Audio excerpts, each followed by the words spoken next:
नमस्कार और the deep dive में आपका स्वागत है। आज हम एक ऐसे विषय की गहराई में उतर रहे हैं जो हजारों साल पुराना है, पर जिसकी बनावट आप कह सकते हैं आज के कंप्यूटर कोड जितनी सटीक और लॉजिकल है। हम बात कर रहे हैं महान भाषाविद पाणिनि और उनके ध्वनि विज्ञान के बेजोड़ सिस्टम पर। और इसके लिए हमारे पास डॉक्टर जय गीता के.एन. का शोध पत्र और संस्कृत व्याकरण से जुड़े कुछ और स्रोत हैं। नमस्कार। और ये विषय इसलिए भी कमाल का है क्योंकि ये हमें बताता है कि भाषा सिर्फ बातचीत का जरिया नहीं है, वो अपने आप में एक विज्ञान है जिसकी एक गणित जैसी बिल्कुल पक्की संरचना हो सकती है। बिल्कुल। तो शुरू करने से पहले ये जानना जरूरी है कि पाणिनि थे कौन। उन्हें भाषा विज्ञान का जनक या प्राचीन काल का सबसे महान भाषाविद जैसे इतने बड़े बड़े टाइटल क्यों दिए जाते हैं? पाणिनि प्राचीन भारत के एक संस्कृत व्याकरण यानी ग्रामेरियन थे। उनके समय को लेकर इतिहासकार भी थोड़ी बहस है। कुछ उन्हें ईसा से 600-500 साल पहले का मानते हैं, तो कुछ 400 साल पहले का। पर इस बात पर कोई बहस नहीं है कि उनका काम अपने समय से बहुत बहुत आगे था। पर उनका सबसे बड़ा काम था अष्टाध्यायी। जैसा नाम से ही पता चलता है, अष्ट यानी 8 अध्यायों वाला एक ग्रंथ। इसमें लगभग 4000 सूत्र हैं। इन सूत्रों ने एक तरह से संस्कृत भाषा को एक स्टैंडर्ड रूप दे दिया। ये संस्कृत भाषा का संविधान बन गया। सही कहा। और आज हम इस विशाल ग्रंथ के एक छोटे लेकिन सबसे बुनियादी हिस्से को समझने की कोशिश करेंगे। ध्वनियों का वैज्ञानिक वर्गीकरण। संस्कृत में ध्वनि को स्वर भी कहते हैं और इसकी एक बड़ी खूबसूरत परिभाषा है स्वयं राजन्ते इति स्वरा। अच्छा, इसका क्या मतलब हुआ? मतलब जो चीजें खुद से चमकें, जिन्हें किसी सहारे की जरूरत न हो। वाह! तो चलिए इस सफर की शुरुआत करते हैं। और कमाल की बात यह है कि इस पूरे ग्रामर सिस्टम की शुरुआत किसी नियम से नहीं बल्कि एक कहानी से होती है। बिल्कुल। कहानी कुछ ऐसी है कि नृत्तावसाने नटराजराजो ननाद ढक्काम नव पंचवारम। ये तो बहुत भारी श्लोक है। हाँ, पर इसका मतलब बहुत सुंदर है। अपने लौकिक नृत्य यानी तांडव के अंत में नटराज शिव ने ऋषियों पर कृपा करने की इच्छा से अपना डमरू 14 बार बजाया। नव पंचवारम 9 और 5 यानी 14 बार। जरा सोचिए इस सीन के बारे में। भगवान शिव का तांडव खत्म हुआ है, पूरे ब्रह्मांड में एक शांति है, और फिर उनके डमरू की आवाज गूंजती है 1, 2, 3, 14 बार। और माना जाता है कि उस दिव्य धुनी से 14 सूत्र निकले जो इस पूरे व्याकरण की नींव बने। जी, इन्हीं 14 सूत्रों को माहेश्वर सूत्र या शिव सूत्र कहते हैं। ये अ ई ऊर्ण से शुरू होकर ह ल पर खत्म होते हैं। और कमाल की बात यह है कि ये बस यूं ही लिखे हुए अक्षर नहीं है।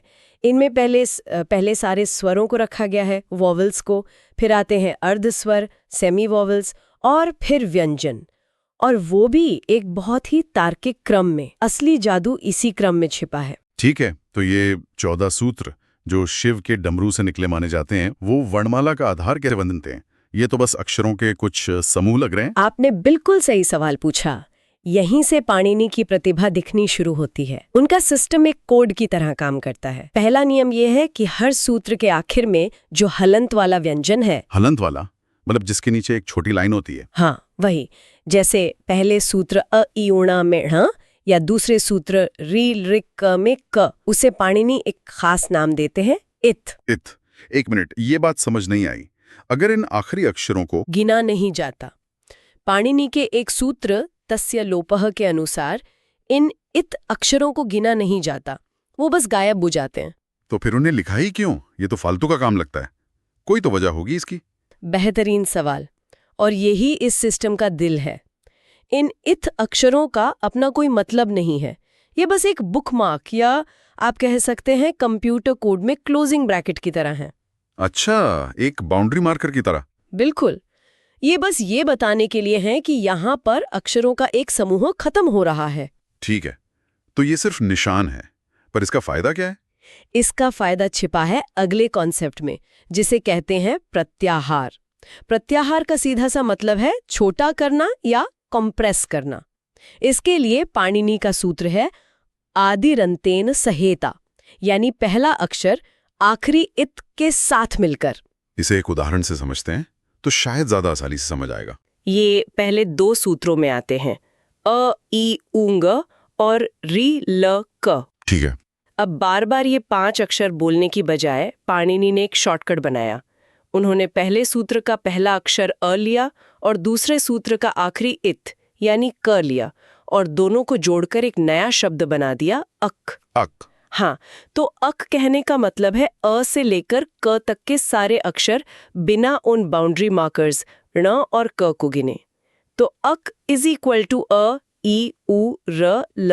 हो गया ना शॉर्टकट? अरे वाह, अब समझ आया। ये तो कमाल है। तो इसका मतलब अगर हम अच कहें तो वो सारे स्वर हो गए और हल कहें तो सारे व्यंजन। बिल्कुल सही पकड़ा आपने। अच मतलब सारे स्वर और हल मतलब सारे व्यंजन। ये तो भाषा का पीरियोडिक टेबल बनाने जैसा है, हर चीज अपनी सही जगह पर, अपने सही ग्रुप में।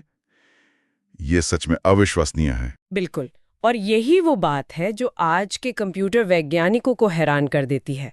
ये सिर्फ एक शॉर्टकट नहीं है, ये एक तरह का मेटा लैंग्वेज है, यानी भाषा के बारे में बात करने के लिए एक और भाषा। पाणिनि ने भाषा के नियमों को ही एक कोड में बदल दिया। एक तरह से डेटा कंप्रेशन, कम से कम जगह में ज्यादा से ज्यादा जानकारी। एग्जैक्टली। तो अब जब हमारे पास ध्वनियां हैं और उन्हें ग्रुप में रखने का एक कोडिंग सिस्टम भी है, तो पाणिनि ने उन्हें वैज्ञानिक रूप से कैसे बांटा? हमने शुरू में सुना था कि इसके 2 मुख्य आधार हैं। हाँ, 2 मुख्य आधार है। पहला है उच्चारण का स्थान, ऑर्गन ऑफ स्पीच, मतलब आवाज मुंह में कहाँ से पैदा हो रही है, और दूसरा है उच्चारण का प्रयत्न, मोड ऑफ आर्टिकुलेशन। प्रयत्न मतलब कोशिश। जी, यानी उस आवाज को पैदा करने के लिए मुंह के अंदर क्या-क्या हरकत हो रही है। पहले हम स्थान की बात करते हैं, जो समझना बहुत आसान है। पाणिनि ने ध्वनियों को उनके जन्म स्थान के आधार पर बांटा। जन्म स्थान, अच्छा। हाँ, जैसे कंठ्य यानी वेलार्स, जो आवाजें सीधे गले कंठ से आती हैं, जैसे अ, क, ख, ग, घ और ह। क, ख, हाँ, गले से ही आ रही है। फिर है तालव्य, पैलेटल्स, जब जीभ मुंह की छत यानी तालू को छूती है, जैसे इ, च, छ, ज, झ। च, छ, हाँ, जीभ ऊपर तालू को छू रही है। इसके बाद मूर्धन्य, रेट्रोफ्लेक्स, जब जीभ मुड़कर तालू के और भी ऊपरी सख्त हिस्से मूर्धा को छूती है, जैसे री, ट, ठ, ड, ढ। ट, इसमें जीभ वाकई मुड़ रही है। फिर दंत्य, डेंटल्स, जब जीभ की नोक दांतों को छूती है, जैसे त, थ, द, ध। और आखिर में ओष्ठ्य, लेबियल्स, जो आवाजें होंठों की मदद से बनती हैं, जैसे ऊ, प, फ, ब। ये तो बिना होंठ मिलाए बोल ही नहीं सकते। बिल्कुल। ये तो बहुत ही प्रैक्टिकल है। पर हर एक ध्वनि का इतना सटीक विश्लेषण, क्या इसका फायदा सिर्फ संस्कृत व्याकरण को सही रखने तक ही सीमित था, या इसका कोई बड़ा असर भी हुआ? बहुत बड़ा असर। जब आप ध्वनियों को इतनी बारीकी से समझ लेते हैं, तो आप भाषाओं के बीच के रिश्ते को भी समझ सकते हैं। आप देख सकते हैं कि हजारों सालों में एक ध्वनि दूसरी में कैसे बदली। इसी से हमें सेंटम और शतम जैसी भाषाओं के परिवारों के बारे में पता चलता है, जिसकी बात हम शायद आखिर में करेंगे। ये हमें मानव इतिहास की कहानी बताता है। कमाल है। तो ये हुआ स्थान का वर्गीकरण। अब उस दूसरे प्रकार यानी प्रयत्न या कोशिश पर आते हैं। ये थोड़ा मुश्किल लग रहा है। नहीं, ये भी बहुत लॉजिकल है। पाणिनि ने इसे 2 हिस्सों में बांटा, आभ्यंतर प्रयत्न, इंटरनल एफर्ट, और बाह्य प्रयत्न, एक्सटर्नल एफर्ट। आभ्यंतर मतलब अंदर की कोशिश। सही। यह वो कोशिश है जो ध्वनि के मुंह से निकलने से ठीक पहले मुंह के अंदर होती है। इसके 5 प्रकार हैं। पहला है स्पृष्ट, मतलब टच्ड या म्यूट, जब जीभ उच्चारण की जगह को पूरी तरह से छूती है। इसमें क से लेकर म तक के सभी 25 व्यंजन आते हैं। अच्छा, सारे स्पर्श व्यंजन। हाँ। फिर है ईषत् स्पृष्ट, स्लाइटली टच्ड। ईषत् मतलब थोड़ा, जब जीभ बहुत हल्का सा छूती है, जैसे य, र, ल, व बोलते समय। य, र। हाँ, इसमें जीभ पूरी तरह चिपक नहीं रही है। और फिर है विवृत यानी ओपन, जब मुंह पूरा खुला रहता है। सारे स्वर यानी अच इसी में आते हैं। अच्छा। आ, ए। हाँ, मुंह खुला रहता है। ये तो ध्वनि के पैदा होने की प्रक्रिया का एक तरह से स्लो मोशन विश्लेषण है। बिल्कुल। अब ये बाह्य प्रयत्न क्या है? बाहर की कोशिश। हाँ। ये वो कोशिश है जो ध्वनि के मुंह से निकलते समय होती है, जैसे हमारी आवाज की नसों, वोकल कॉर्ड्स में कंपन हो रहा है या नहीं, या सांस कितनी ज्यादा या कम निकल रही है। इसके कई प्रकार हैं, पर 2 जोड़े सबसे जरूरी हैं। कौन से? पहला जोड़ा है अघोष, अनवॉइस्ड, और घोष, वॉइस्ड। घोष का मतलब है गूंज, जिन ध्वनियों को बोलते हुए गले में कंपन या गूंज होती है वो घोष है, जैसे ग, घ, ज, झ। और जिनमें नहीं होती वो अघोष है, जैसे क, ख, च, छ।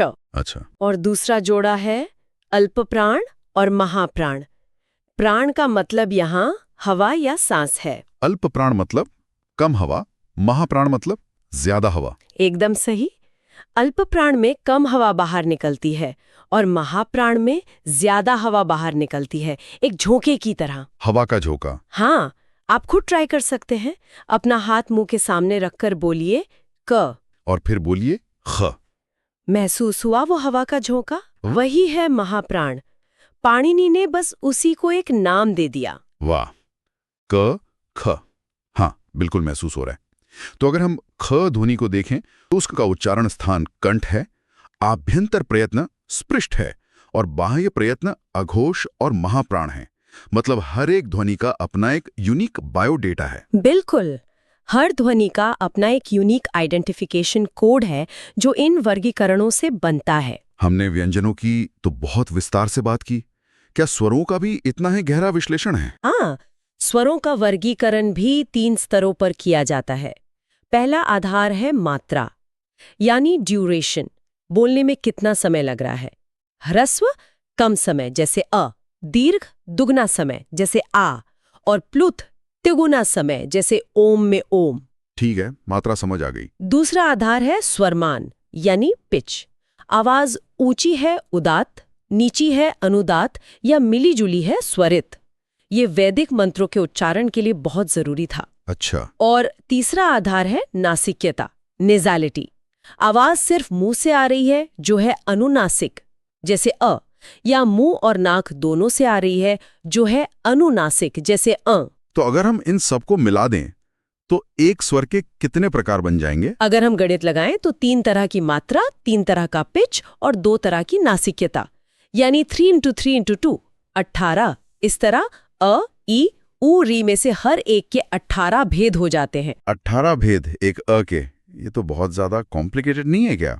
आम इंसान बात करते हुए इन 18 तरह के अ में फर्क करता है या ये सिर्फ शास्त्रार्थ के लिए था? ये बहुत अच्छा सवाल है। आम बोलचाल में शायद कोई इन 18 भेदों पर ध्यान नहीं देता, लेकिन इसका मुख्य उपयोग वैदिक मंत्रों के एकदम सटीक उच्चारण को पीढ़ी दर पीढ़ी बिना बदले सुरक्षित रखने के लिए था। जब हर ध्वनि की इतनी बारीकियां लिखी हों तो गलती की गुंजाइश खत्म हो जाती है। यह एक तरह से साउंड को प्रिजर्व करने की टेक्नोलॉजी थी। यह अविश्वसनीय है। पाणिनि की अष्टाध्यायी सिर्फ एक ग्रामर की किताब नहीं है, ये भाषा का एक पूरा एल्गोरिदम है, एक लैंग्वेज मशीन। बिल्कुल, उनके काम ने न केवल संस्कृत को सदियों तक ज्ञान की भाषा बनाए रखा, बल्कि इसने मॉडर्न लिंग्विस्टिक्स की नींव भी रखी। आज भी भाषाविद और कंप्यूटर वैज्ञानिक उनकी प्रणाली की बनावट का अध्ययन करते हैं, क्योंकि ये किसी भी भाषा का विश्लेषण करने के लिए एक परफेक्ट मॉडल है। और अब उस बात पे आते हैं जिसका जिक्र आपने पहले किया था, सेंटम और शतम भाषा समूह। ये क्या है? ये एक बहुत ही दिलचस्प कॉन्सेप्ट है जो भाषाओं के ऐतिहासिक रिश्ते को समझने में मदद करता है।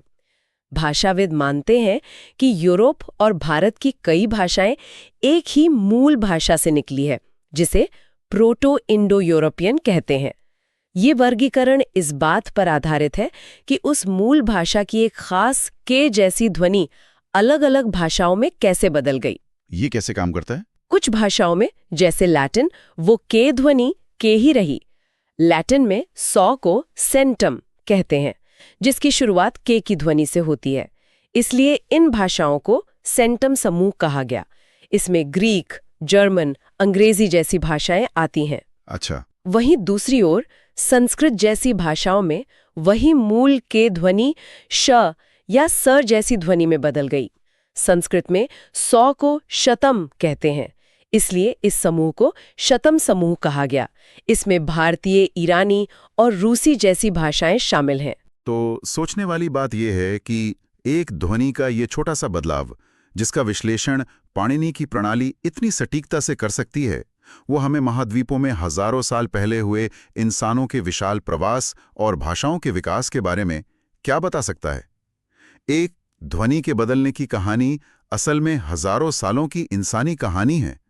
इसी विचार के साथ आज की चर्चा समाप्त करते हैं। धन्यवाद। धन्यवाद।